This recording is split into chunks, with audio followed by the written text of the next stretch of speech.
بسم اللہ الرحمن الرحیم۔ السلام علیکم۔ حضرت ابراہیم علیہ السلام اور ایک مجوسی کا واقعہ۔ حضرت ابراہیم علیہ السلام کی عادت مبارکہ تھی کہ رات کا کھانا کبھی اکیلے نہیں کھاتے تھے، کسی نہ کسی کو ضرور مدعو فرما کر کھانا نوش فرماتے تھے۔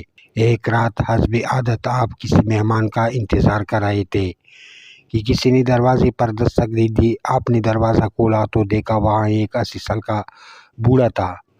اس نے کہا، مجھے کچھ کھانے کو دے دو، مجھے بے حد بھوک لگی ہے۔ حضرت ابراہیم علیہ السلام نے خوش ہو کر فرمایا، مرحبا مرحبا، اس آدمی کے ہاتھ دھو لیں۔ اس کے سامنے کھانا رکھا اور کہا، بسم اللہ کیجئے۔ وہ بوڑھا بولا، میں بسم اللہ نہیں پڑھوں گا کیونکہ میں مجوسی ہوں۔ حضرت ابراہیم علیہ السلام نے غصے میں آ کر کہا، کھڑے ہو جاؤ، میں مجوسی کے ساتھ کھانا پسند نہیں کرتا۔ وہ بوڑھا چلا گیا۔ ادھر پلک جھپکتے ہی حضرت جبرائیل علیہ السلام آئے اور بولے، اللہ نے فرمایا ہے اے ابراہیم علیہ السلام، منکر تو وہ میرا ہے، میں نے تو 80 سال میں کبھی بھی اس کا رزق نہیں روکا۔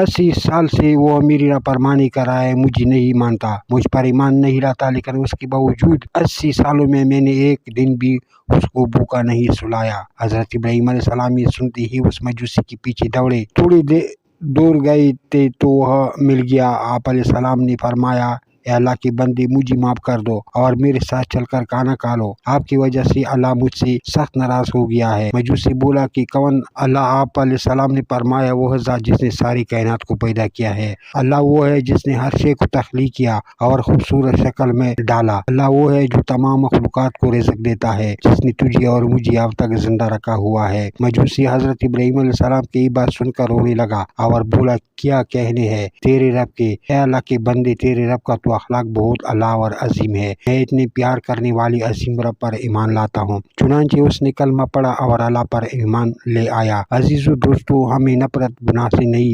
بلکہ اس کے گناہ سے کرنی چاہیے۔ جو کوئی بھی انسان کسی گناہ میں مبتلا ہو، ہمیں اس سے نفرت نہیں کرنی چاہیے بلکہ اس کے لیے ہدایت کی دعا کرنی چاہیے۔ اللہ ہم سب کو سمجھنے اور نیک عمل کرنے کی توفیق عطا فرمائے، آمین۔